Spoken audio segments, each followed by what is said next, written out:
Isang nakabibinging dagundong ng bakal na yumuyupi.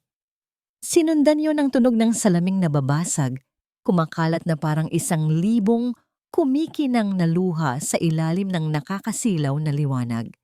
At pagkatapos, ang huling sigaw, ang sigaw ng kanyang asawa. Napabalikwas ng bangon si Alejandro, habol ang kanyang hininga.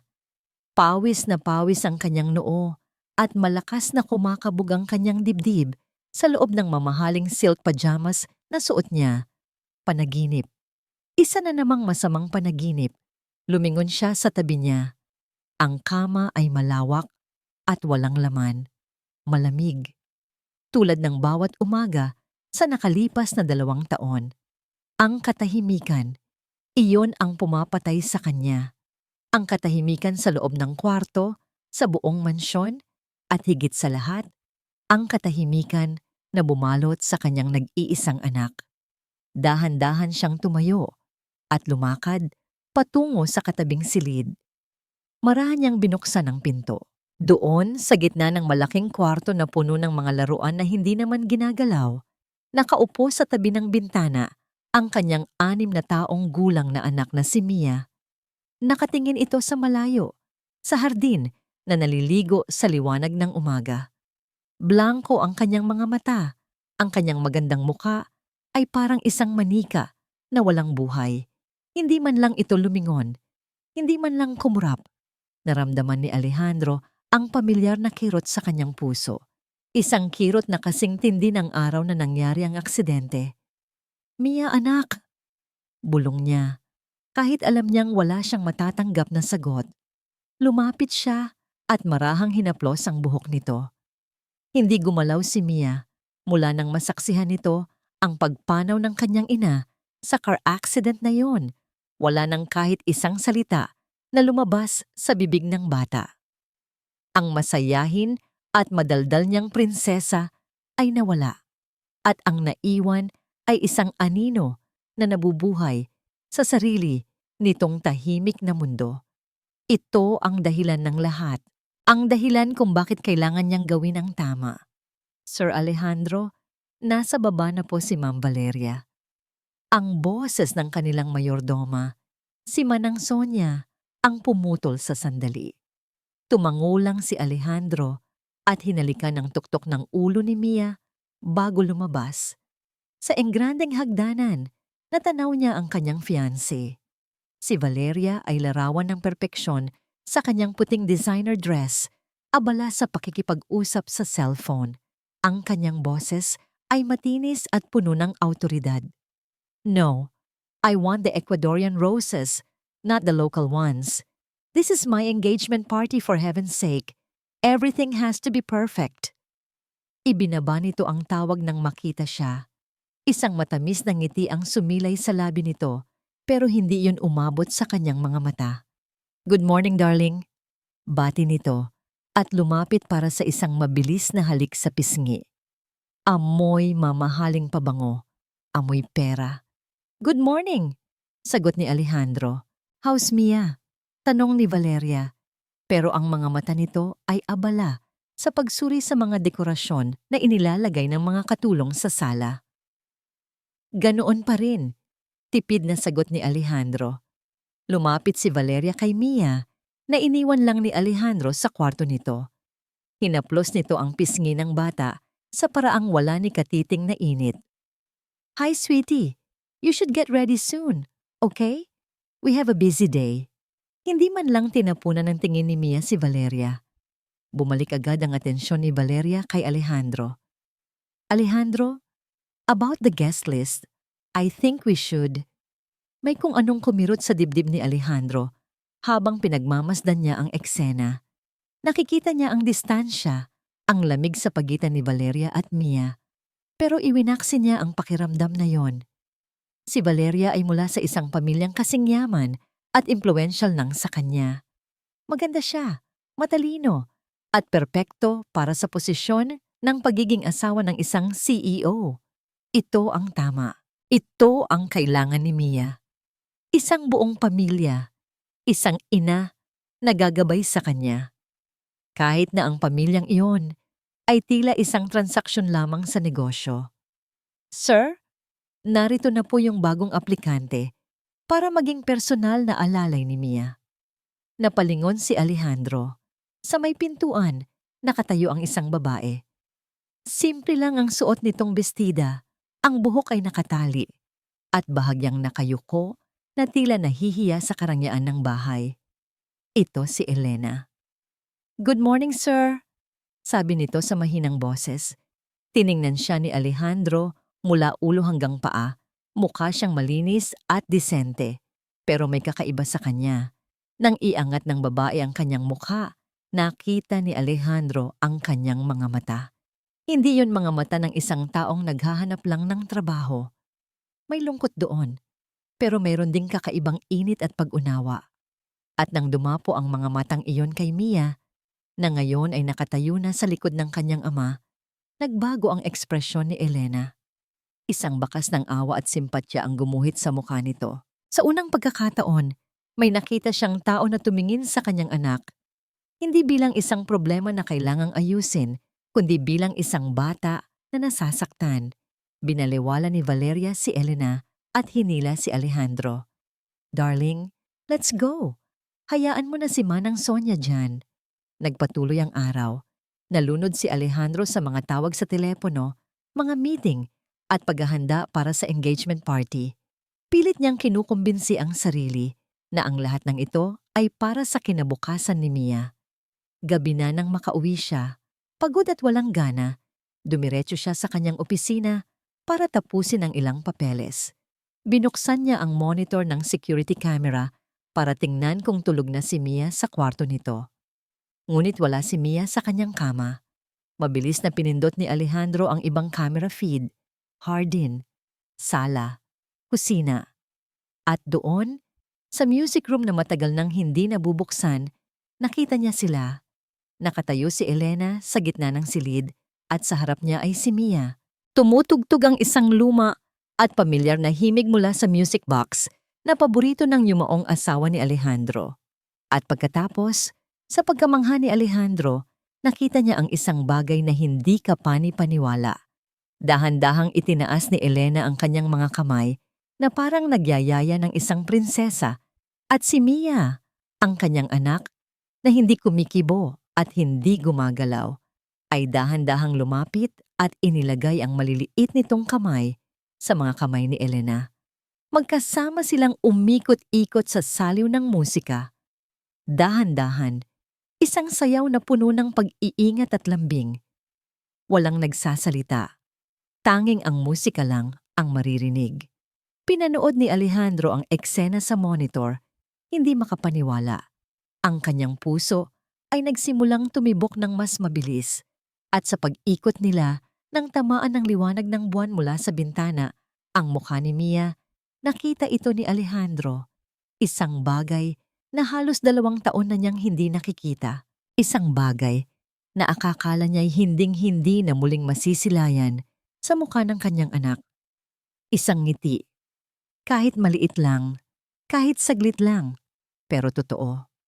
Napatitig si Alejandro sa screen, hindi makahinga. Ang nangiting iyon ay parang isang sinag ng araw na tumagos sa napakahabang gabi ng kanyang kalungkutan. Sa isang iglap, ang bigat na pasan-pasan niya sa loob ng 2 taon ay tila bahagyang gumaan. Sa kauna-unahang pagkakataon, sa harap ng isang estranghero, sa saliw ng isang lumang musika, ngumiti ang kanyang anak. At sa sandaling iyon, sa gitna ng katahimikan ng kanyang mansyon, sa gitna ng lahat ng kanyang pinaplanong perpektong buhay, isang bagong damdamin ang umusbong sa kanyang dibdib, pag-asa. Ang mansyon ng mga De Villa ay parang isang museo. Iyon ang unang pumasok sa isip ni Elena habang naglalakad siya sa pasilyo sa kanyang unang opisyal na araw ng trabaho. Maganda ang lahat, mula sa mga painting na nakasabit sa dingding, sa mga vase na mas malaki pa sa kanya, hanggang sa sahig na sobrang kintab na pwede ka nang manalamin. Pero malamig, walang buhay. "Elena!" Napatalon siya sa gulat sa matinis na boses ni Manang Sonia, ang mayordoma na tila may mga mata sa bawat sulok ng bahay. Tandaan mo ang mga patakaran dito, sabi nito habang sinusuri ang paglilinis ni Elena sa isang maliit na mesa. Bawal humawak sa hindi mo dapat hinahawakan, bawal pumasok sa mga kwartong sarado, at higit sa lahat, ang trabaho mo lang ay alagaan si Mia. Huwag kang gagawa ng kahit anong hindi ko sinasabi. Opo, Manang Sonia, sagot ni Elena nakayuko. Pakiramdam niya ay para siyang isang langgam sa gitna ng palasyo ng mga higante. Napalunok si Elena. Ang bawat gamit na madaanan niya ay tila sumisigaw ng presyo na hindi niya kayang kitain kahit sa 10 taon. Kailangan niyang mag-ingat. Kailangan niya ang trabahong ito. Oh, you must be the new help. Isang boses na puno ng yabang ang narinig ni Elena mula sa kanyang likuran. Paglingon niya, nakita niya si Ma'am Valeria. Nakapamaywang at nakataas ang isang kilay. Sinuri siya nito mula ulo hanggang paa na para bang isa siyang dumi na napadpad sa mamahalin nitong carpet. Just make sure you don't break anything expensive, sabi nito bago siya talikuran at maglakad paalis. Naramdaman ni Elena ang pag-init ng kanyang mga pisngi. Ganoon ba talaga ang tingin sa kanya ng mga tao dito? Isang bagay na pwedeng makasira. Ipinagpatuloy na lang niya ang kanyang gawain hanggang sa oras na para puntahan ang alaga niya. Dahan-dahan niyang binuksan ang pinto ng kwarto ni Mia. Ganoon pa rin ang eksena. Nakaupo ang bata sa tabi ng bintana, nakatanaw sa malayo. Lumuhod si Elena sa harap nito para magpantay ang kanilang mga mata. Hi Mia, mahinang bati niya. Ako si Elena. Ako ang mag-aalaga sa'yo. Walang reaksyon. Hindi sumuko si Elena. Nakita niya ang isang libro sa mesa at kinuha ito. Umupo siya sa sahig, hindi masyadong malapit, at nagsimulang magbasa. Noong unang panahon, sa isang malayong kaharian, binasa niya ang buong kwento. Ang kanyang boses ay malumanay at puno ng damdamin, pero si Mia ay nanatiling parang estatwa. Naramdaman ni Elena ang kirot sa kanyang puso. Kawawang bata, naisip niya. Nalulunod ka sa karangyaan, pero bakit parang mas malungkot ka pa sa mga batang kalye na nakikita ko? Nang hapong iyon, habang nililinis niya ang isang lumang silid na puno ng mga kahon, isang bagay ang nakaagaw ng kanyang pansin. Isang maliit na kahon na gawa sa kahoy, nakapatong sa ibabaw ng isang baul. Puno ito ng alikabok. Dahan-dahan niya itong binuksan. Isa itong music box. May maliit na balerina sa gitna. Sinubukan niyang paikutin ang susi sa likod. At, sa kanyang gulat, isang malambing na himig ang tumugtog. Isang pamilyar na lullaby. Isang ideya ang nabuo sa kanyang isip. Dala ang music box, bumalik siya sa kwarto ni Mia. Nandoon pa rin ito. Sa parehong posisyon, umupo si Elena sa sahig at dahan-dahang pinatugtog ang music box. Sa unang mga nota, wala pa ring nangyari. Pero habang nagpapatuloy ang himig, napansin ni Elena ang bahagyang paggalaw ng ulo ni Mia. Dahan-dahan, napakabagal, lumingon ito sa direksyon niya. Ang mga mata nitong walang buhay kanina ay tila nagkaroon ng bahagyang kislap. Nakita ni Elena ang isang butil ng luha na pumatak mula sa mata ng bata. Alam niyang may koneksyon ang musikang ito sa alaala ng ina nito. Tumayo si Elena. Ngumiti siya, isang ngiti na puno ng pag-aalaga. Itinaas niya ang kanyang mga kamay. Gusto mong sumayaw? Alok niya sa mahinang boses. Nag-alinlangan si Mia, pero dahan-dahan, tumayo ito. Dahan-dahan, lumakad ito palapit sa kanya. At dahan-dahan, ipinatong nito ang maliliit nitong mga kamay sa palad ni Elena. Hawak ang kamay ng bata, nagsimula silang umikot. Mabagal lang, maingat. Ang tanging naririnig ay ang himig mula sa music box. Naramdaman ni Elena ang bahagyang pagbigat ng ulo ni Mia sa kanyang balikat. Isang maliit na katawan na naghahanap ng init, ng kalinga. At sa ilalim ng liwanag na nagmumula sa bintana, Sa gitna ng malungkot na kwarto, nakita ni Elena ang isang himala. Isang maliit na pagkurba sa mga labi ni Mia. Isang ngiti. Napuno ng saya ang puso ni Elena. Ito na siguro ang simula. Ang simula ng paghilom. Biglang bumukas ang pinto. Isang malakas na kalabog. Nakatayo doon si Valeria. Nanlilisik ang mga mata na parang apoy. Ang kanyang mukha ay puno ng galit at hindi makapaniwala. Mabilis itong lumapit at marahog na hinila si Mia palayo kay Elena. Napasigaw sa takot ang bata, pero walang boses na lumabas. At bago pa man makapag-react si Elena, isang malutong na sampal ang dumapo sa kanyang pisngi. "Sino ka sa akala mo?" Sigaw ni Valeria, nanginginig sa galit. Huwag na huwag mong hahawakan ang bata. Ano ang ibig sabihin nito, Valeria? Ang boses ni Alejandro ay umalingaw-ngaw sa music room, matigas at puno ng awtoridad. Naabutan niya ang eksena. Si Valeria, na namumula sa galit. Si Elena, na hawak ang namamagang pisngi habang tumutulo ang luha. At sa gitna ng lahat, si Mia na nakakapit sa damit ni Elena, nanginginig sa takot, hindi sa estranghero, kundi sa babaeng malapit ng maging ina nito. "Alejandro, darling!" Gulat na sabi ni Valeria, agad na nagbago ang ekspresyon na parang isang bihasang aktres. Pinalitan ng pag-aalala ang galit sa mukha nito. "This woman, she's overstepping her boundaries. Tingnan mo, pinipilit niyang isayaw ang bata. She's terrified." Lumingon si Alejandro kay Elena, naghahanap ng sagot. "Sir, wala po akong ginagawang masama." Pabulong na sabi ni Elena, nanginginig ang boses habang pinipigilan ang hikbi. Nakangiti po siya kanina. "Masaya po kami." "Sinungaling!" Putol ni Valeria. "Look at her. I'm just protecting our daughter." Tumingin si Alejandro sa kanyang anak. Takot nga ang nakikita niya sa mga mata nito.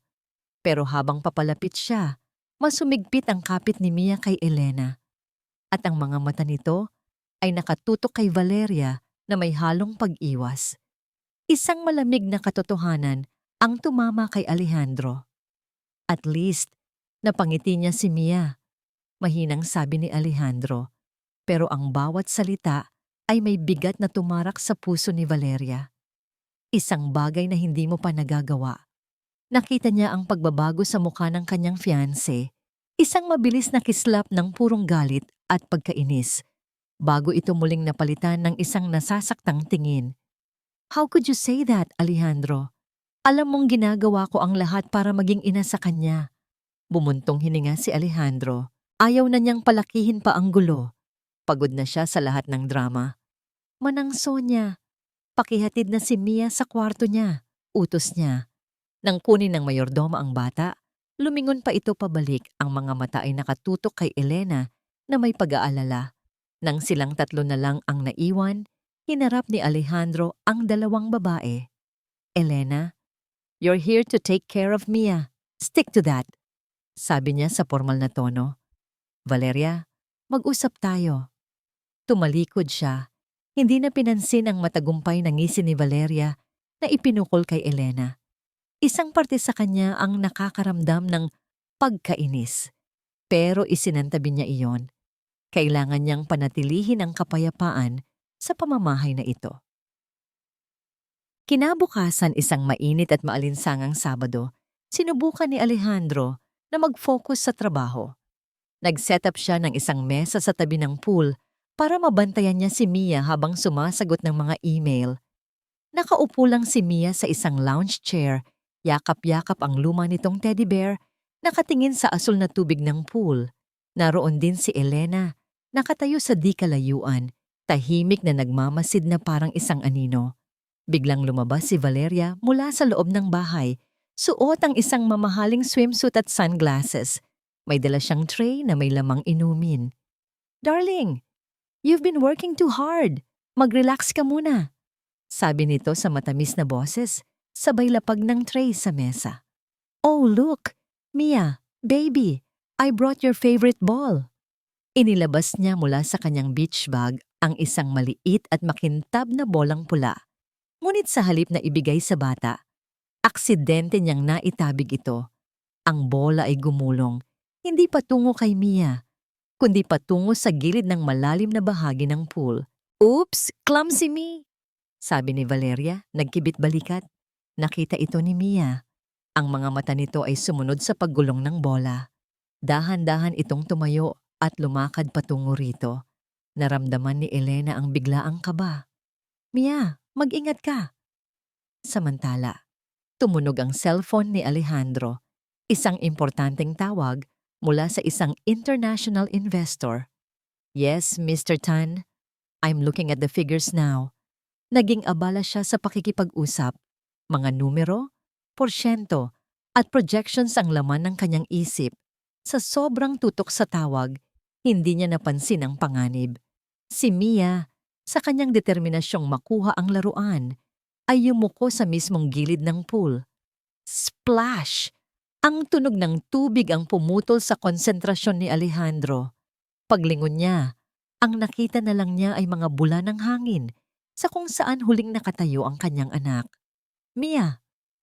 Bago pa man siya makatayo, isang anino ang mabilis na dumaan sa harap niya. Si Elena. Walang pag-aalinlangan, walang isang segundong pag-aatubili. Tumalon ito sa pool nang nakauniforme pa. Si Valeria naman ay napasigaw. Isang sigaw na puno ng pagkukunwaring gulat. Pero nanatili siyang nakatayo sa kinatatayuan niya, parang nanonood ng isang palabas. Mabilis na lumangoy si Elena patungo sa ilalim. Inangat niya ang walang malay na katawan ni Mia at buong lakas na dinala pabalik sa gilid. Nandoon na si Alejandro. Nanginginig ang buong katawan. Kinuha niya si Mia mula kay Elena. Ang balat nito ay malamig.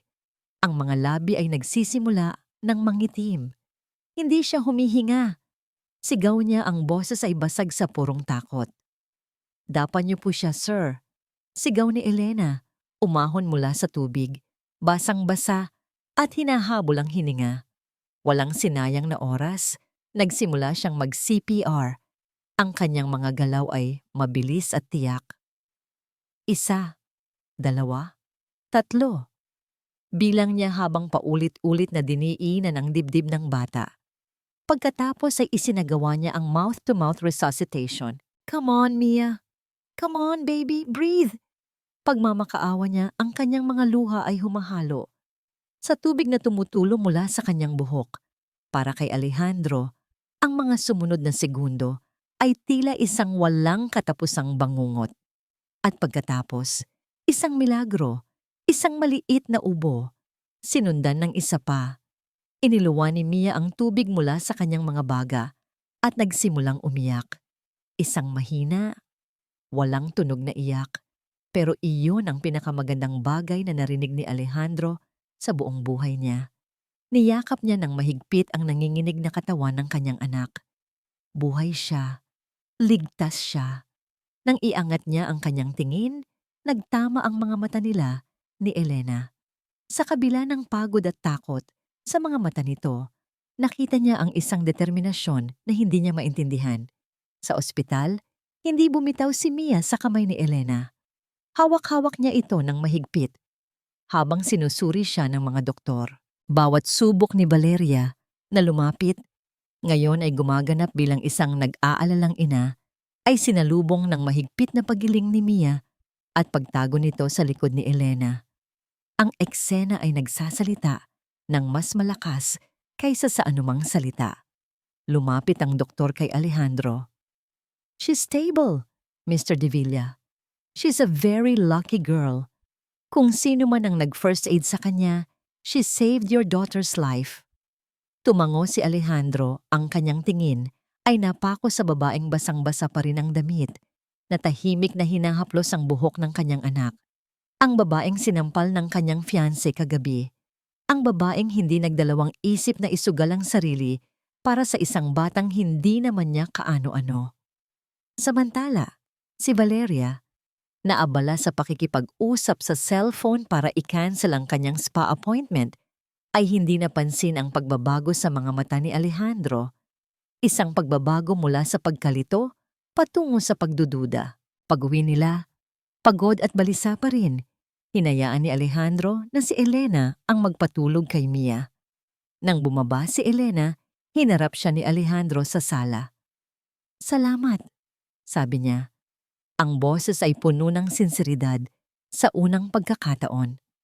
"Utang ko sa iyo ang buhay ng anak ko." "Trabaho ko lang po yun, sir," sagot ni Elena. Nakayuko. "Hindi. That was more than a job." Sa sandaling iyon, habang nakatingin siya sa babaeng simple at puno ng kababaang loob, isang tanong ang biglang pumasok sa isip ni Alejandro. Isang nakakabagabag na tanong. Bakit tila mas panatag at mas ligtas ang kanyang anak sa piling ng isang katulong kaysa sa piling ng babaeng pakakasalan niya? Ang tanong na yon ay nanatili sa kanyang isipan, isang buto ng pagdududa na nagsisimula ng mag-ugat habang sa di kalayuan, pinagmamasdan sila ni Valeria mula sa itaas ng hagdanan. Ang kanyang mga mata ay nag-aapoy sa selos at galit. Galit, iyon ang nag-iisang emosyon na dumadaloy sa bawat ugat sa katawan ni Valeria habang nakatayo siya sa kanyang walk-in closet na napapalibutan ng mga damit at alahas na nagkakahalaga ng higit pa sa buong buhay ng isang ordinaryong tao. Galit dahil sa paraan ng pagtingin ni Alejandro sa yaya na yon sa ospital. Isang tingin na may halong paghanga at utang na loob. Isang tingin na kailanman ay hindi pa nito na ibibigay sa kanya. That lowly maid, isip-isip niya habang hinahaplos ang isang kumikinang na diamond necklace. Isang basahan na pinulot lang sa kung saan. Paano niya nagagawang agawin ang atensyon ng lahat? Para kay Valeria, ang buhay ay isang laro ng kapangyarihan. At sa larong ito, siya dapat ang laging reyna. Ang pagpapakasal kay Alejandro de Villa ay hindi lang tungkol sa pag-ibig. Wala siyang pakialam doon. Ito ay tungkol sa kaligtasan. Ito ang huling barahan ng kanyang pamilya. Biglang nag-ring ang kanyang cellphone nang makita niya ang pangalan sa screen. Napapikit siya ng mariin. Si Papa. "Hello, Dad," sagot niya. Pilit na pinapakalma ang boses. "Valeria?" Tumawag na naman ang bangko. Boses sa kabilang linya, puno ng pagkasindak. "They're giving us 1 month. 1 month or they will foreclose everything. The house, the company, lahat-lahat." Naramdaman ni Valeria ang panlalamig ng kanyang mga kamay. "Dad, I told you I'm handling it. The wedding is being planned." Wala nang panahon para sa plano. Kailangan mo nang makuha ang pirma ni Alejandro sa prenup. Sa kahit anong kasunduan, we need access to his funds now. "It's not that simple," sigaw pabalik ni Valeria. "He's distracted. May bago siyang problema." "Then solve it. I don't care how you do it, Valeria. Ang kinabukasan ng pamilya natin ay nakasalalay sa'yo." Click! Ibinabana ng kanyang ama ang tawag. Napahigpit ang hawak ni Valeria sa kanyang telepono. Ang mga kuko ay bumaon sa mamahaling case. Desperasyon. Iyon ang pumalit sa galit. Isang malamig at nakakakilabot na desperasyon. Ang yaya na iyon. Si Elena. Hindi lang siya isang balakid. Isa siyang direktang banta sa kanyang kaligtasan. Kailangan niya itong matanggal. Ngayon na. Lumabas siya ng kwarto. Ang isip ay gumagana na parang makina. Habang pababa siya sa hagdanan, natanaw niya ang isang eksena sa sala na nagpatigas sa kanyang panga. Inabutan ni Alejandro ng isang baso ng tubig si Elena na kasalukuyang nag-aayos ng mga unan. "Okay ka na ba? Sigurado kang hindi ka nasaktan kahapon?" Tanong ni Alejandro. Ang boses ay may halong tunay na pag-aalala. "Okay na po ako, sir. Salamat po," sagot ni Elena. Hindi makatingin ng diretsyo. Isang simpleng eksena. Isang amo na nagpapakita ng kabaitan sa kanyang empleyado. Pero para kay Valeria, iyon ay isang deklarasyon ng giyera. Naramdaman niya ang pagkuyom ng kanyang mga kamao. Isang masamang ideya ang nabuo sa kanyang isip. Malamig, tiyak, at perpekto. Mabilis siyang bumalik sa kanyang kwarto. Binuksan niya ang kanyang jewelry box at kinuha ang diamond necklace na hawak niya kanina. Hindi ito totoo. Isa lang itong magaling na replika, pero walang sino man sa bahay na yon ang makakaalam. Nag-abang siya ng pagkakataon. Nang makita niyang abala si Elena sa pag-aalaga kay Mia sa hardin, mabilis at tahimik siyang pumasok sa quarters ng mga katulong. Ang kwarto ni Elena ay maliit at simple. May iisang kama, isang maliit na aparador, at isang lumang bag na nakasabit sa gilid ng pinto. Walang pag-aalinlangan, kinuha niya ang bag, ibinukas ito, at inilagay sa loob ang kumikinang na kwintas. Isinara niya ang bag at ibinalik ito sa pagkakasabit na parang walang nangyari. Pagkalipas ng isang oras, habang naghahapunan sila ni Alejandro, nagsimula na ang kanyang palabas. Bigla siyang napatayo. Ang mga kamay ay nasa kanyang leeg. "Oh my God!" sabi niya. Ang boses ay puno ng pag-aalala. "Nasaan na?" "Ang alin, Valeria?" tanong ni Alejandro. "Ang kwintas ko. Ang kwintas na bigay pa sa akin ni Lola. It's gone." Nagsimula na siyang magpanik, ang mga mata ay nanlalaki. "I was wearing it this morning. Oh God, Alejandro, that necklace is priceless." Tumayo si Alejandro, sinubukang pakalmahin ito. "Baka naman naiwan mo lang sa kwarto mo. Hahanapin natin." "Hindi. Sigurado akong suot ko yun kanina." Sigaw ni Valeria. Ngayon ay may mga pekeng luha na sa kanyang mga mata. "May kumuha nito. Ninakawan ako sa sarili mong pamamahay." Ang sigaw niya ay nakaagaw ng pansin ng mga katulong. Lumabas si Manang Sonia mula sa kusina. "Anong nangyayari dito, ma'am?" "Manang, I've been robbed," sabi ni Valeria, humahagulgol. "Kailangan nating halughugin ang buong bahay. Kailangan nating tingnan ang mga gamit ng lahat." Nagkatinginan ang mga katulong, may bahid ng takot sa kanilang mga muka. Si Alejandro ay mukhang nag-aalangan. "Valeria, that's a serious accusation." "Serious? Alejandro, my grandmother's necklace is missing. I want every room in the staff quarters searched. Now." Pagpupumilit niya, ang kanyang boses ay hindi na nagana. Nag-iiwan ng lugar para sa pagtanggi. Walang nagawa si Alejandro kundi ang sumang-ayon. Pinangunahan ni Manang Sonia ang paghahalughog, kasama si Valeria na parang isang general na nagmamartsa sa likod. Isa-isang binuksan ng mga aparador at bag ng mga katulong, walang nakita. At sa wakas, narating nila ang kwarto ni Elena. Si Elena, nakararating lang mula sa hardin, kasama si Mia, ay nakatayo sa may pintuan. Ang mukha ay puno ng pagkalito. Anong meron po?" Hindi siya pinansin ni Valeria. "Check her bag." Utos nito kay Manang Sonia. Nanginginig ang kamay na kinuha ng matandang mayordoma, ang luma at gasgas na bag ni Elena. Sa harap ni Alejandro, nakadarating lang sa eksena. Sa harap ng lahat ng iba pang katulong, at sa harap ni Elena na hindi maintindihan ang nangyayari. Dahan-dahang binuksan ni Manang Sonia ang bag. At mula sa loob, dahan-dahan niyang inilawa ang isang bagay na kumikinang sa ilalim ng ilaw. Ang diamond necklace. Isang kolektibong paghinga ng gulat ang narinig mula sa lahat.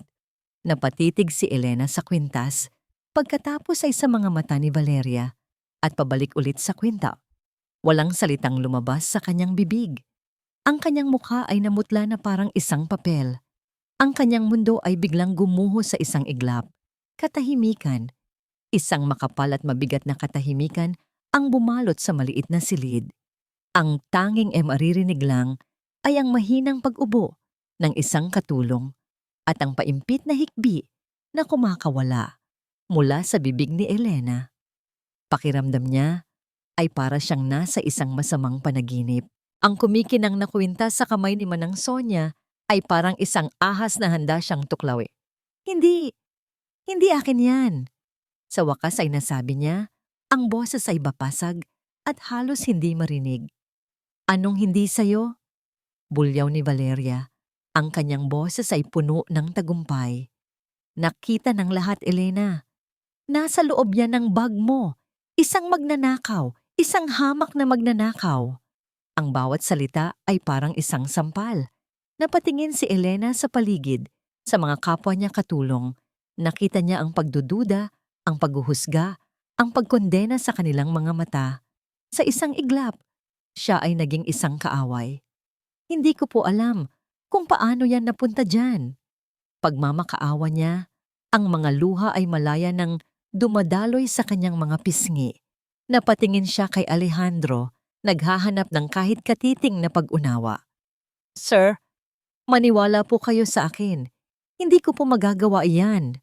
Ang mukha ni Alejandro ay isang blankong pader. Isang maskara ng pagiging CEO na sanay humarap sa mga problema. Nakita ni Elena ang pag-KH charova niya sa mga mata nito. Pero meron ding isang bagay na hindi niya mabasa. Isang bahid ng pag-aalinlangan. Call the police, Alejandro. Utos ni Valeria. She needs to be taught a lesson. Sir, parang awa niyo na po. Hagulgol ni Elena. Handa ng lumuhod. Wala po akong ninanakaw. May pangarap po ako. Ayokong makulong. Ang eksena ay naputol ng isang maliit na paggalaw. Si Mia. Kanina pa siya tahimik na nakatayo sa likod ni Elena, nakakapit sa laylayan ng damit nito. Ngayon, dahan-dahan siyang humakbang pasulong. Ang lahat ng mata ay napunta sa kanya. Lumakad siya papunta sa gitna, sa pagitan ni Elena at ni Valeria. Tumingin siya sa umiiyak na si Elena, pagkatapos ay tumingin siya kay Valeria. Walang salitang lumabas sa kanyang bibig, pero ang kanyang mga mata ay nagsasalita ng napakalinaw. Tinitigan niya si Valeria nang may ekspresyon na hindi pa nakikita ni Alejandro sa kanyang anak. Galit, isang dalisay at walang halong galit. Pagkatapos, dahan-dahan, itinaas ni Mia ang kanyang kamay at mariing umiling-iling. Paulit-ulit, pabalik-balik, isang malinaw na pagtanggi. What is she doing? Inis na tanong ni Valeria. Nababaliw na ba ang batang to? Pero si Alejandro ay nakatitig lang sa kanyang anak. Nakikita niya ang determinasyon sa mga kilos nito. Si Mia ay hindi lang umiiling. Nagpoprotesta ito. Tingnan mo, Alejandro, sabi ni Valeria. Naramdaman sigurong nawawala na ang kanyang momentum. She's defending a common thief. Humakbang si Mia palapit kay Alejandro. Hinila niya ang pantalon ng kanyang ama. Nang yumuko si Alejandro, itinuro ni Mia si Elena at pagkatapos ay muli siyang umiling. Pagkatapos ay itinuro niya si Valeria at isang maliit na tunog ang kumawala sa lalamunan ng bata. Isang tunog ng frustrasyon at galit.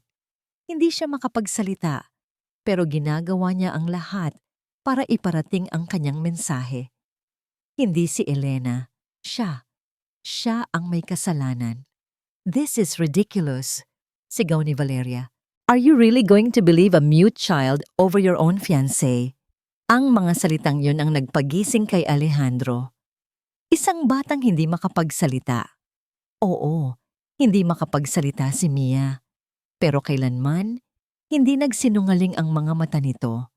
Tumayo siya ng tuwid. Tumingin siya sa kwintas, pagkatapos ay sa takot na mukha ni Elena.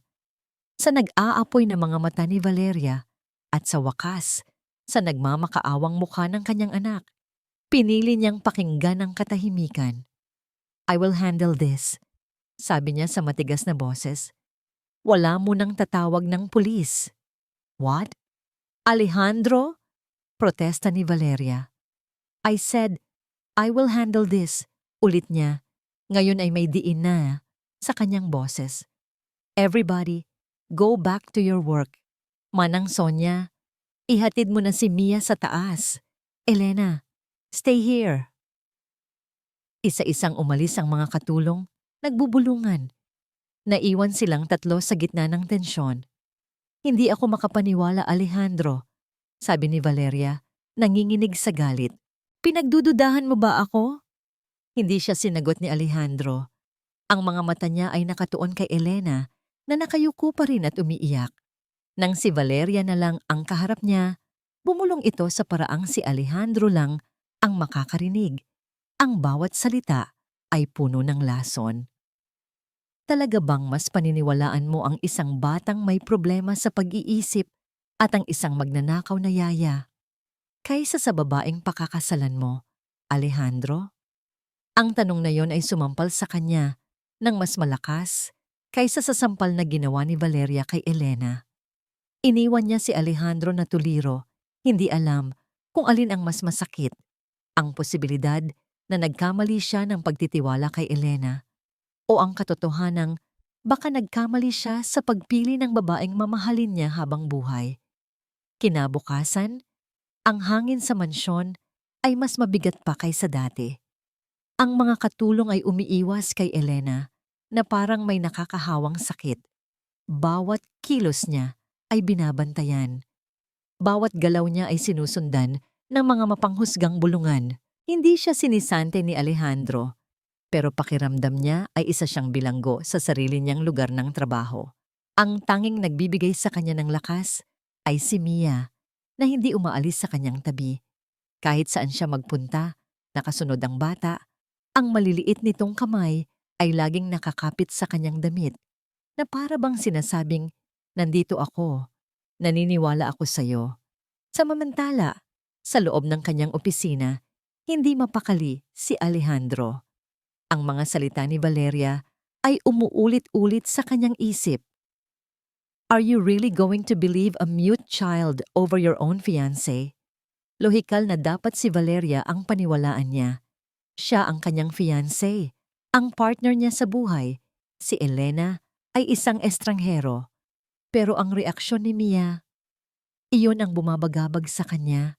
Sa loob ng 2 taon, ngayon lang niya nakita ang ganoong klaseng emosyon mula sa kanyang anak. Hindi iyon pwedeng baliwalain. Something is wrong. Bulong niya sa sarili. Kinuha niya ang kanyang telepono. Mayroon siyang personal na security consultant, isang dating pulis na nagngangalang Marco, na tumutulong sa kanya sa mga sensitibong bagay sa kumpanya. Marco, it's Alejandro.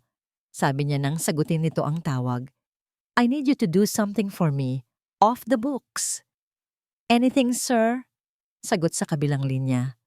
I need you to check our security cameras. Last night, around 8 p.m., check the hallway leading to the staff quarters. And one more thing. Gusto kong mag-background check ka sa isang tao. Her name is Elena Reyes. Kinagabihan, habang nasa isang business dinner si Alejandro kasama si Valeria, tumawag si Marco. Nagdahilan si Alejandro na sasagutin lang ang isang importanteng tawag at lumayo muna. Sir, I have the report, sabi ni Marco. Pero may problema. Yung footage ng CCTV sa hallway ng staff quarters, eksakto sa oras na sinabi nyo, corrupted. Kumunot ang noo ni Alejandro. Corrupted? How? Mukhang sinadya, sir. Someone with technical knowledge deliberately erased that specific time frame. Masyadong malinis ang pagkakagawa. The rest of the footage from other cameras are fine. Parang may malamig na kamay na humaplos sa batok ni Alejandro. Isang sinadyang pagbura. Ibig sabihin, may itinatago.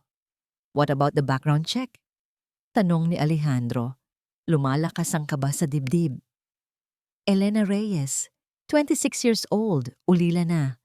Dati siyang preschool teacher sa isang maliit na public school sa probinsya. Pag-uumpisa ni Marco. Preschool teacher, kaya pala napakagaan ng loob ni Mia sa kanya. She was a model teacher. Very dedicated daw, sabi ng mga dati niyang katrabaho. Pagpapatuloy ni Marco. But 3 years ago, something tragic happened. Nasunog ang maliit na apartment na tinitirhan niya kasama ang kanyang mga magulang. Siya lang ang nakaligtas. Napapikit si Alejandro, naramdaman ang bigat ng impormasyon. Isang guro na nawalan ng lahat. Kaya pala may kakaibang lungkot sa mga mata nito. Bakit siya tumigil sa pagtuturo? Tanong ni Alejandro. Trauma, sir. At pagkatapos ng sunog, wala na siyang ibang kamag-anak. Kinailangan niyang humanap ng kahit anong trabaho para mabuhay, kaya siya napadpad dito sa Maynila. Tahimik si Alejandro Pinoproseso ang lahat. Isang babaeng dumanas ng ganoong klaseng trahedya. Isang babaeng nag-alay ng buhay sa pagtuturo sa mga bata. Magnanakaw ng isang kwintas? Parang hindi tugma. Sir, may isa pa, sabi ni Marco. Nag-aalangan ang boses. Yung sunog, inimbestigahan. Ang sanhi ay faulty electrical wiring. Ang apartment building ay katabi ng isang maliit na pabrika ng tela. At nung panahong iyon, ang may-ari ng pabrika, huminto si Marco. Spit it out, Marco, utos ni Alejandro. Ang may-ari po ng pabrika, sir, ay ang ama ni Ma'am Valeria. Para kay Alejandro, ang mga salita ni Marco ay parang isang malakas na kulog na yumanig sa kanyang buong pagkatao. Nag-uugnay ang lahat sa isang paraan na hindi niya inaasahan. Isang aksidente, isang koneksyon, isang malaking nakakabagabag na katanungan. Bumalik siya sa hapagkainan. Si Valeria ay masayang nakikipagkwentuhan sa kanilang mga kasosyo. Ang pekeng kwintas na naging sanhi ng lahat ng gulo ay muli nang nakasabit sa kanyang leeg. Ngumiti ito sa kanya, isang perpektong nangiti. Pero ngayon, sa likod ng perpektong nangiting iyon, iba na ang nakikita ni Alejandro. Nakikita niya ang mga bitak, nakikita niya ang mga anino. Habang pauwi sila sa kotse, hindi mapigilan ni Alejandro na magtanong, Valeria, do you remember that small textile factory your family used to own in the province? Nakita niya ang bahagyang paninigas ng katawan ni Valeria. That old thing? Of course not. Dad sold that years ago? Why do you ask? Casual na sagot nito. Wala lang. May nabasa lang ako tungkol dito. Pagsisinungaling niya. Hindi na muling nagsalita si Valeria. Pero sa gilid ng kanyang mga mata, nakita ni Alejandro na mahigpit nitong hinawakan ang kanyang purse. Pagdating nila sa bahay, tahimik na ang lahat. Papasok na sana si Alejandro sa kanyang silid nang mapansin niyang bahagyang nakabukas ang pinto ng kwarto ni Mia. Sumilip siya. Sa liwanag na nagmumula sa lampshade, nakita niya si Elena nakaupo sa sahig sa tabi ng kama ni Mia.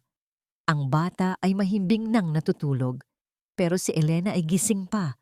Marahang hinahaplos ang buhok ng bata na parang isang tunay na ina. At sa katahimikan ng gabi, narinig ni Alejandro ang mahinang bulong ni Elena. Isang bulong na hindi para sa kanya, kundi para sa natutulog na bata. Huwag kang mag-alala, Mia. Kahit anong mangyari, hindi kita iiwan. Sa sandaling iyon, lahat ng pagdududa ni Alejandro ay nagsimulang maglaho at napalitan ng isang lumalaking katiyakan. May mali sa kwento at kailangan niyang malaman ang totoo, hindi lang para kay Elena, kundi para na rin sa kanyang anak. Bumalik siya sa kanyang opisina at tinawagan muli si Marco. Marco, I need you to dig deeper. Sabi niya, ang boses ay puno ng determinasyon. I want to know everything about that fire. Everything. Hindi pa niya alam, pero ang desisyon niyang iyon ang magbubukas ng pinto sa isang katotohanang mas madilim at mas mapanganib kaysa sa kanyang inaakala. Ang bawat araw sa mansyon ay isang parusa. Para kay Elena, ang katahimikan ay naging mas masakit kaysa sa mga sigaw. Ang mga bulungan ng mga kapwa niya katulong ay sumusunod sa kanya na parang mga bubuyog. Ang mga tingin nila ay parang matutulis na karayom. Kahit na hindi siya opisyal na napatunayang nagkasala, sa mata ng lahat, siya ang magnanakaw. Kung hindi lang dahil kay Mia, matagal na siyang umalis. Ang bata ang kanyang naging anino, ang kanyang tanging kakampi. Lagi itong nakabuntot sa kanya. At sa gabi, bago matulog, mahigpit nitong hahawakan ang kanyang kamay, na para bang natatakot na sa paggising nito ay wala na siya. Ang mga sandaling iyon ang nagbibigay sa kanya ng lakas para harapin ang bawat bagong araw. Isang hapon, habang naglalaro sila ni Mia sa sala, pumasok si Valeria. Nagulat si Elena ng isang matamis na ngiti ang ibinigay nito sa kanya. Isang ngiyang ngiti na hindi umabot sa mga mata. Elena, sabi nito sa malambing na boses na hindi niya kailanman narinig mula rito. Can we talk? Dala ang isang magandang kahon, lumapit ito. I know naging mahirap ang mga nakaraang araw. I was emotional. I'm sorry if I accused you unfairly. Let's start over for Mia's sake. Inabot nito ang kahon. Peace offering, imported oatmeal cookies. Paborito ni Mia. I made sure na wala itong nuts. Alam ko kasing bawal sa kanya. Nag-alinlangan si Elena. Ang biglaang kabaitan ni Valeria ay parang isang bitag. Pero nakita niya ang pananabik sa mga mata ni Mia. Ayaw niyang gumawa ng gulo. Salamat po, ma'am. Sabi niya, tinatanggap ang kahon. Good. Sige, iwan ko na kayo. Sabi ni Valeria at umalis. May kakaibang ngiti sa mga labi. Binuksan ni Elena ang kahon. Mabango at mukhang masarap ang mga cookies. Kumuha si Mia ng isa at masayang kinain. Ngumiti si Elena. Baka nga nagbabago na si Ma'am Valeria. Baka ito na ang simula ng kapayapaan. Pero mali siya. Makalipas ang ilang minuto, nagsimulang umubo si Mia. Sa una, mahina lang ito. Pero maya-maya, ang ubo ay naging sunod-sunod at parang nahihirapan siyang huminga. Mia, okay ka lang anak? Nag-aalalang tanong ni Elena. Namumula ang leeg at mukha ng bata. Hinawakan nito ang kanyang lalamunan. Ang mga mata ay nanlalaki sa takot. Hindi siya makahinga. Doon napansin ni Elena ang maliliit at halos hindi makitang piraso sa cookie. Mani. Pinong-pinong dinurog na mani. Tulong! Sigaw ni Elena. Ang boses ay nanginginig sa takot. Binuhat niya ang nanghihinang katawan ni Mia. Tulong! Sakto namang bumaba si Alejandro mula sa kanyang opisina. Nang makita niya ang kalagayan ng anak, ang mundo niya ay huminto. What happened? Sigaw niya habang mabilis na kinukuha si Mia mula kay Elena. Yung cookies po, may mani yata. Sabi ni Elena, umiiyak na. Cookies? Anong cookies? At parang isang multo, lumitaw si Valeria sa taas ng hagdanan. Ang mukha ay larawan ng perpektong pagkagulat at pag-aalala. Oh my God, Alejandro! It's the cookies! Yung cookies na binigay ni Elena. Napatitig si Elena kay Valeria. Hindi makapaniwala sa kanyang narinig. Hindi! Ikaw ang nagbigay nito sa akin. Pero walang naniwala sa kanya. Ang tanging nakikita ni Alejandro ay ang kanyang anak na nag-aagaw buhay at ang kahon ng cookies sa mesa. Ang sumunod na mga pangyayari ay malabo na sa isip ni Elena. Ang mabilis na pagtakbo palabas, ang biyahe papuntang ospital na puno ng tensyon, ang mga doktor at nurse na nagmamadaling asikasuhin si Mia.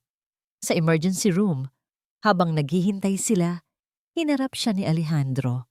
Wala na ang pag-alinlangan sa mga mata nito. Napalitan iyon ng isang malamig at matalim na galit. Hindi ko alam kung anong laro ang nilalaro mo, Ellen. Sabi niya, ang bawat salita ay mabigat at puno ng hinanakit. Una, ang kwintas. Ngayon ito, muntik mo nang patayin ang anak ko. Hindi ko po sinasadya, sir. Hindi po ako. Si Ma'am Valeria ang... Enough! Putol ni Alejandro. Tumaas ang boses. Nakita ko ang kahon. Nakita ko ang anak ko. Paano mo nagawa ito? Matapos kitang pagkatiwalaan. Sa tabi nila, si Valeria ay humahagulgol sa balikat ng isang kaibigan na tinawagan nito. I knew it. I knew she was dangerous.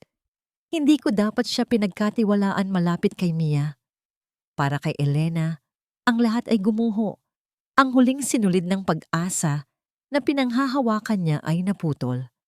Ang taong inakala niyang nagsisimula nang maniwala sa kanya ay siya na ngayong humahatol sa kanya.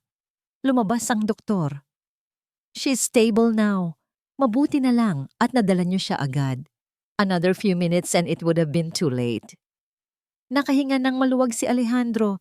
Pero agad ding bumalik ang galit sa kanyang mukha nang tumingin siya kay Elena. Lumapit siya. Ang mga mata ay nag-aapoy. Umalis ka sa pamamahay ko. Sabi niya sa isang boses na malamig pa sa yelo. Hinawakan niya ang braso ni Elena at marahas siyang iniharap sa pinto. Get out of my house! I don't want to see your face ever again! Ang mga salitang iyon ay tumatak sa puso ni Elena na parang isang markang bakal. Wala na siyang sinabi. Tumalikod siya at nagsimulang maglakad palayo. Ang bawat hakbang ay mas mabigat kaysa sa naon. Habang naglalakad siya palabas ng ospital, nagsimulang pumatak ang ulan. Hindi niya ito ininda. Hinayaan niyang basain ng ulan ang kanyang mukha para itago ang mga luhang hindi na niya kayang pigilan. Wala na siyang babalikan. Wala na siyang pupuntahan. Nag-iisa na naman siya. Sa bintana ng silid sa ospital, nakadungaw si Mia.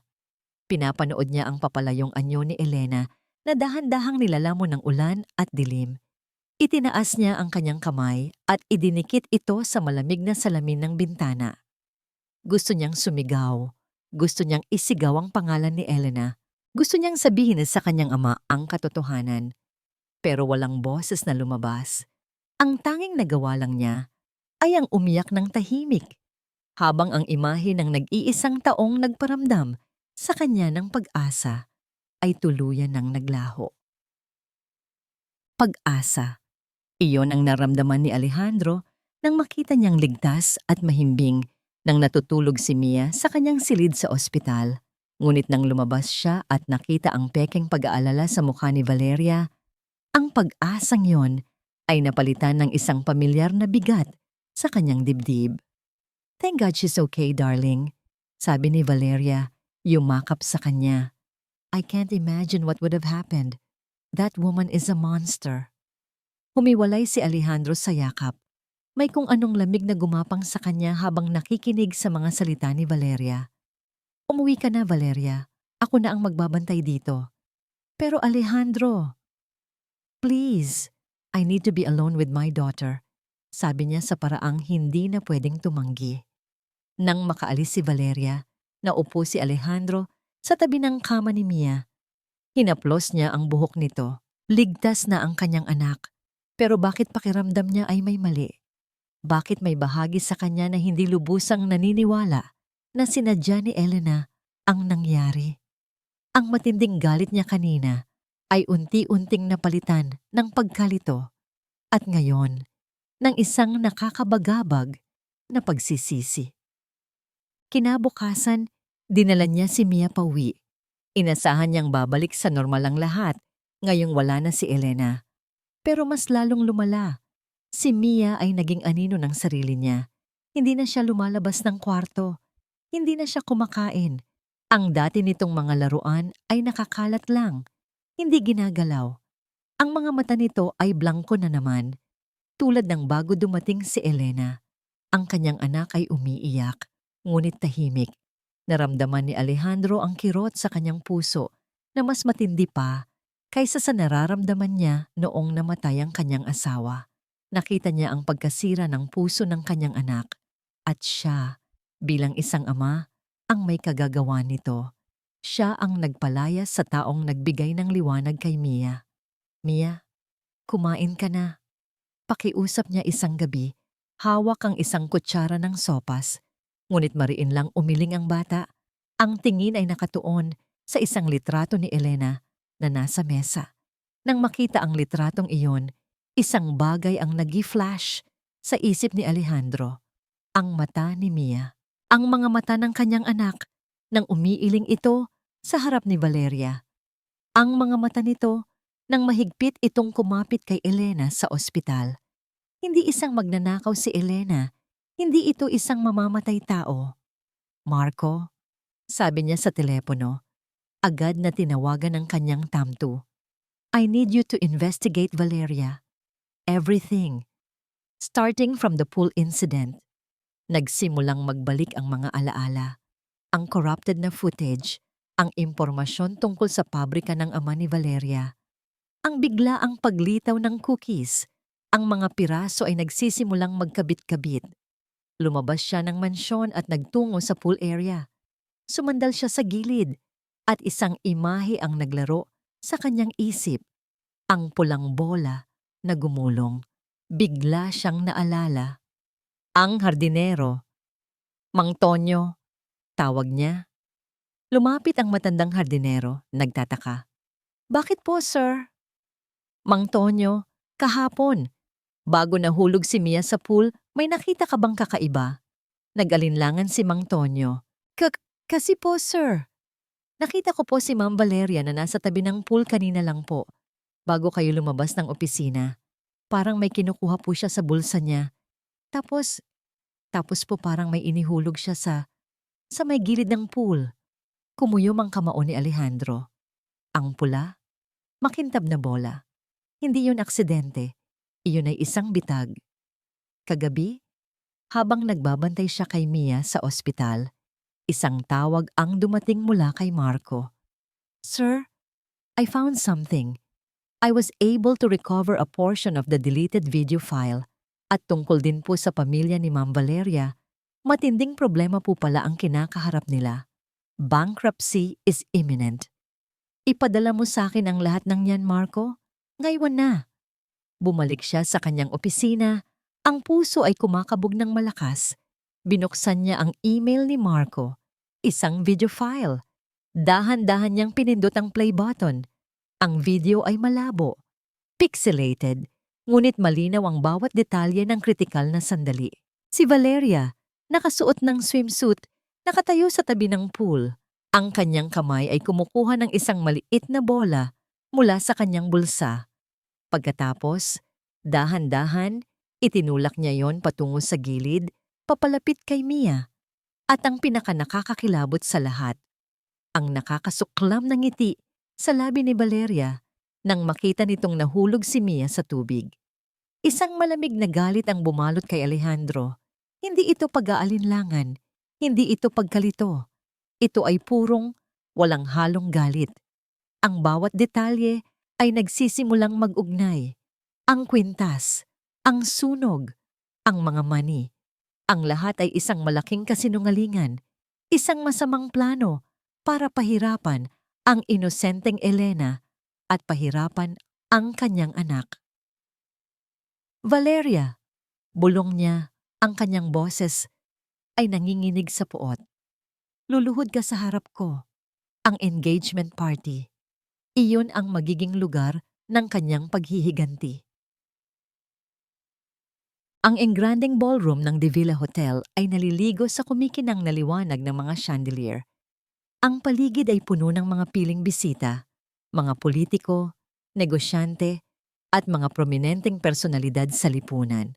Lahat ay naroroon para saksihan ang pag-iisang dibdib ni Alejandro de Villa at Valeria Montes. Si Alejandro ay nakatayo sa tabi ng entablado, nakangiti, pero ang kanyang mga mata ay nanlilisik sa galit. Suot niya ang pinakamamahal niyang tuksido, pero sa loob, kumukulo ang kanyang dugo. Sa tabi niya, si Valeria ay larawan ng perpeksyon sa kanyang puting gown. Ang pekeng diamond necklace ay kumikinang sa kanyang leeg. Wala siyang kamalay-malay sa bagyong nalalapit. Welcome everyone, bati ng host. Ngayon, pakinggan natin ang mensahe mula sa napakagandang bride, si Miss Valeria Montes. Umakyat si Valeria sa entablado. Kinuha niya ang mikropono. Ang kanyang nangiti ay nakakasilaw, puno ng kaplastikan. Good evening everyone. Maraming salamat sa inyong pagdalo, sabi nito. Ang boses ay matamis at mahinahon. This is a very special night for Alejandro and me. Isang patunay ng aming pagmamahalan at ng pagsasama ng dalawang pamilya. Habang nagsasalita si Valeria, tumingin si Alejandro sa likuran ng entablado. Isang tech crew ang nagbigay sa kanya ng thumbs up. Ito na. Alam kong marami tayong pinagdaanan ni Alejandro. Patuloy ni Valeria. Tila nagiging emosyonal. Pero sa bawat hamon, mas lalo kaming lumalakas. At ngayon, handa na kaming harapin ang kinabukasan bilang isang pamilya para kay Mia. Sa pagbanggit niya sa pangalan ni Mia, may isang sulyap na nakawala sa kanya. Isang ngiti ng tagumpay. Ipinapangako ko sa harap ninyong lahat na magiging isang mabuting asawa ako kay Alejandro at isang mapagmahal na ina kay Mia. Dahil ang pag-ibig ang sentro ng lahat at ang aming pag-ibig ay tunay at matatag. Nagsimulang pumalakpak ang mga tao. Pero bago pa man matapos ang palakpakan, kumilos si Alejandro. Nagbigay siya ng senyas. Biglang namatay ang lahat ng ilaw sa ballroom. Isang hiyawan ng gulat ang kumalat sa buong silid. Alejandro? Anong nangyayari? Narinig niyang tanong ni Valeria. Ang boses ay puno ng pagkalito. At pagkatapos, isang malaking screen ang bumaba mula sa kisame. Isang projector ang umilaw at nagsimulang umere ang isang video. Hindi ito isang slideshow ng mga larawan ni na Alejandro at Valeria. Ito ay ang video mula sa security camera. Ang malabong ngunit malinaw na footage ay nagsimulang tumakbo. Nakita ng lahat ang eksena sa tabi ng pool. Si Valeria, nakasuot ng swimsuit na parang isang diwata ng dagat. Ang kanyang kamay ay nakalabas mula sa kanyang bulsa. Ang maliit na bolang pula. Ang dahan-dahang pagtulak. Ang pagkahulog ni Mia. At ang nakakapanindig balahibo na ngiti sa labi ni Valeria habang lumulubog sa tubig ang inosenteng bata. Nagsimulang magbulungan ang mga tao. Mula sa bulungan, naging mga hiyawan ng pagkagulat at galit. Hindi totoo yan. Sigaw ni Valeria. Ang boses ay nanginginig. Photoshopped yan. Alejandro, anong kalokohan ito? Pero hindi pa tapos si Alejandro. Nagpatuloy ang video. Ang susunod na eksena ay mula sa loob ng mansyon bago maganap ang allergy attack ni Mia.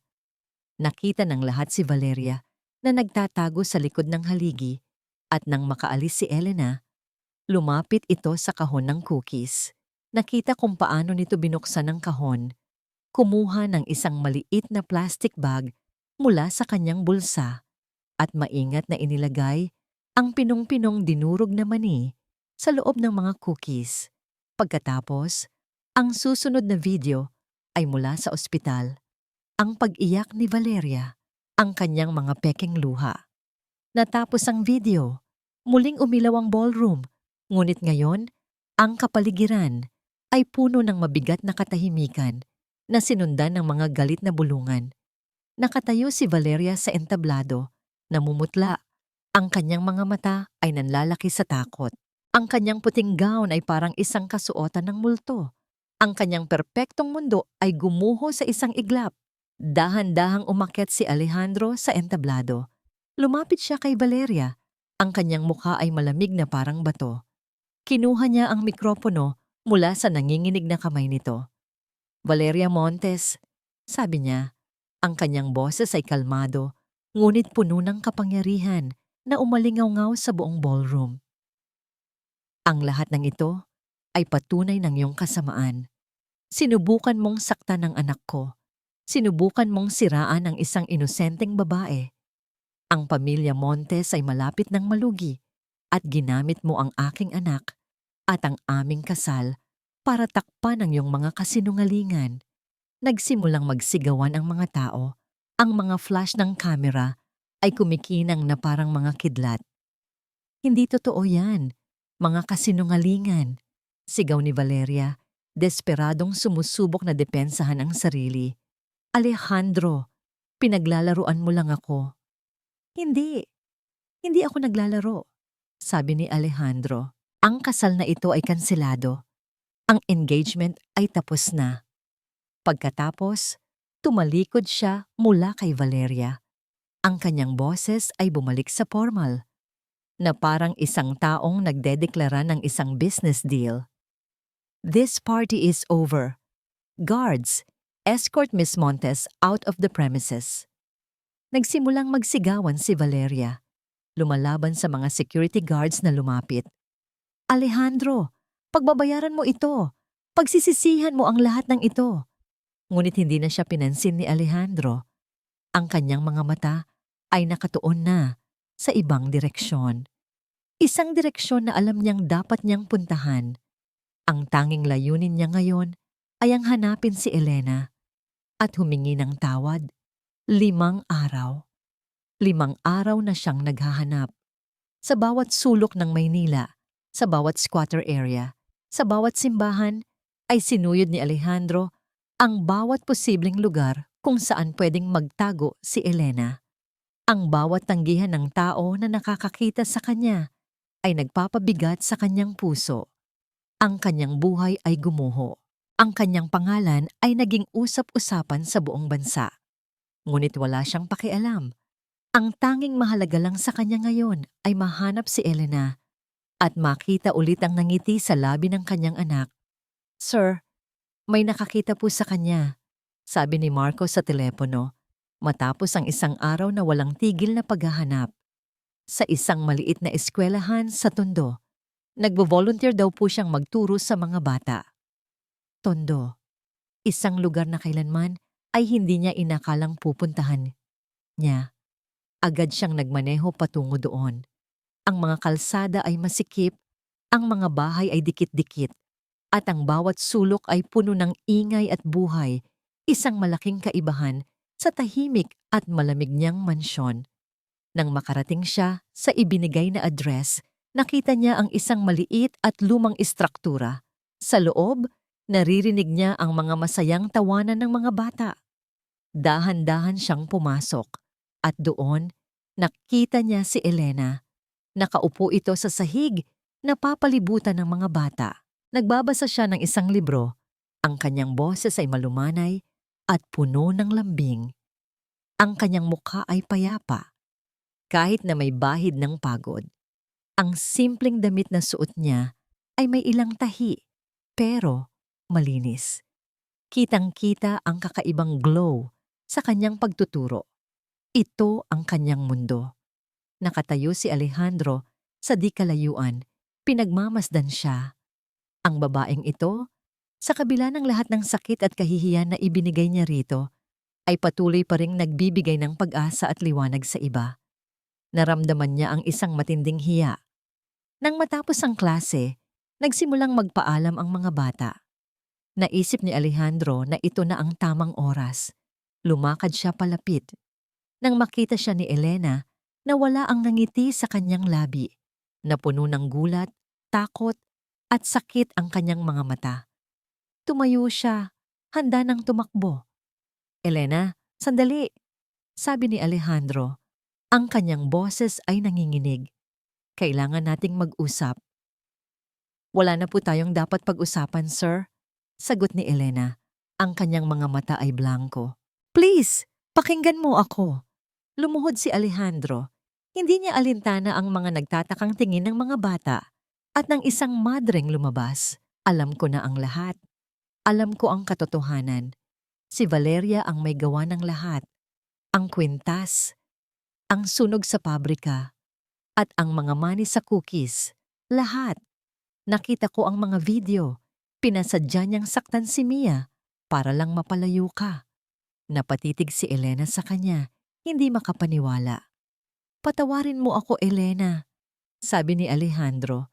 Ang kanyang boses ay puno ng pagsisisi. "Naging bulag ako. Naging bobo ako. Hindi ko kayo pinaniwalaan ng anak ko.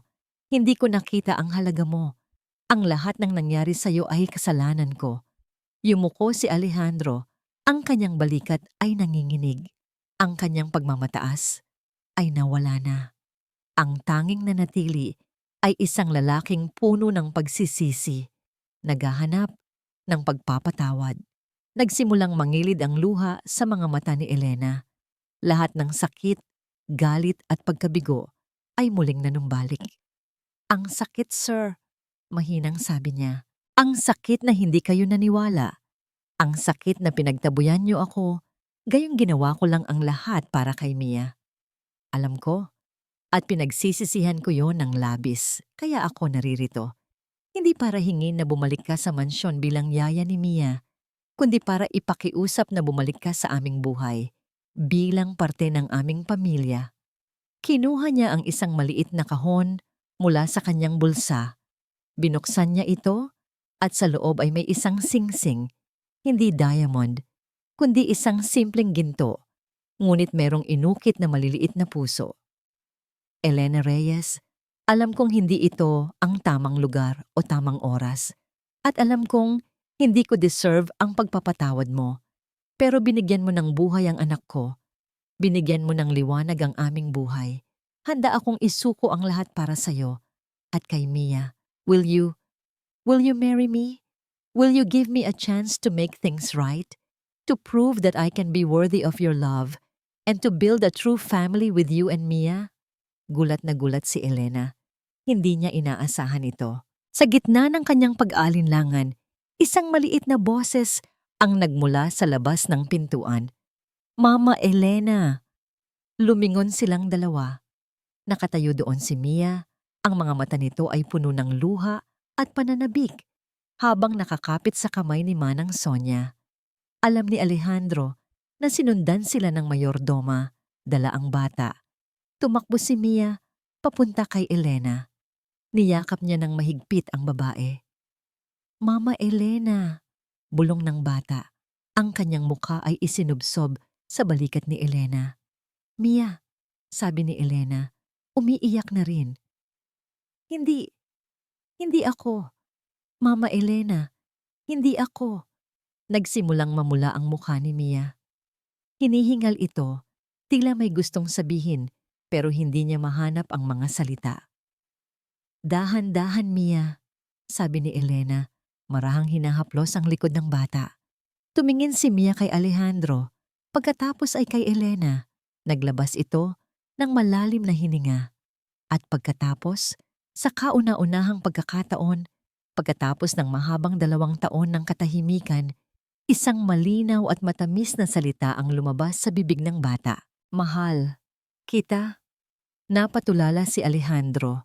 Narinig niya ng malinaw. Hindi niya mapigilang lumuha. Narinig niya ang boses ng kanyang anak. Mahal kita, Mama Elena. Mahal kita, Papa. Hindi na napigilan ni Alejandro ang kanyang sarili. Lumapit siya at niyakap silang dalawa. Ang tatlo sila ay nagyakapan ng mahigpit sa gitna ng maliit na eskwelahan sa Tondo, naliligo sa liwanag ng pag-asa at pagmamahalan. Sa huli, isang simple at pribadong kasal ang naganap. Hindi sa isang engrandeng katedral, kundi sa hardin ng mansyon, sa ilalim ng mga bituin. Wala ng mga politiko o negosyante. Tanging mga taong nagmamahal sa kanila. Si Mia ang flower girl, masayang tumatakbo, at sa wakas ay naririnig na ang masarap niyang tawa. Ang kanyang boses ay hindi pa rin ganoon kalakas, pero ang bawat salita ay puno ng kagalakan. Nakatayo si Alejandro at Elena sa altar. Elena, sabi ni Alejandro. Hawak ang kamay nito. Ang kanyang mga mata ay puno ng paghanga at pagmamahal.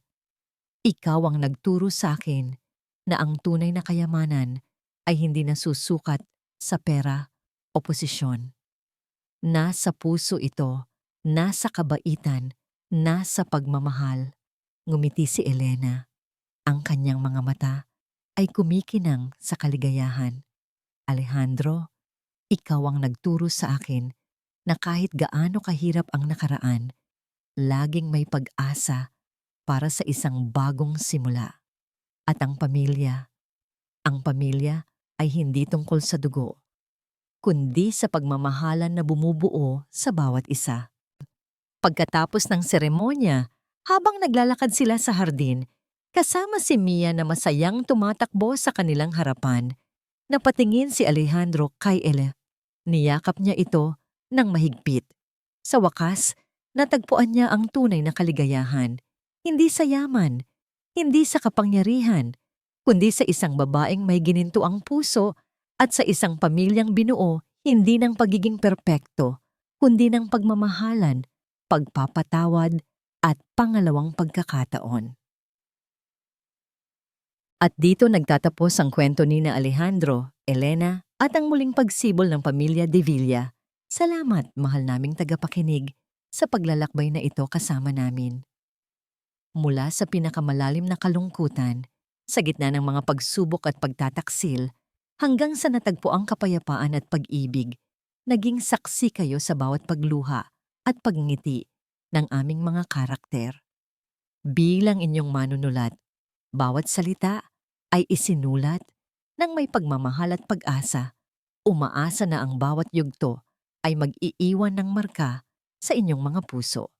Hindi madali ang pagsusulat ng isang kwento na may ganito kalalim na emosyon, ngunit ang pag-asang makapagbahagi ng aral tungkol sa pagpapatawad, sa kapangyarihan ng kabutihan, at sa tunay na kahulugan ng pamilya ang nagsilbing gabay.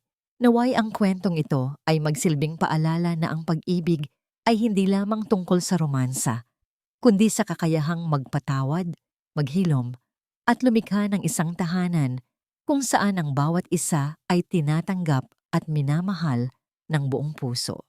Huwag nating kalilimutan na ang tunay na halaga ng isang tao ay hindi na sa kanyang kayamanan o posisyon, kundi sa kabutihan at pagmamahal na kaya niyang ibigay. Sa muli naming pagkikita, ibahagi ninyo sa amin ang inyong mga saloobin at damdamin. Hanggang sa susunod na kwento, maraming salamat po.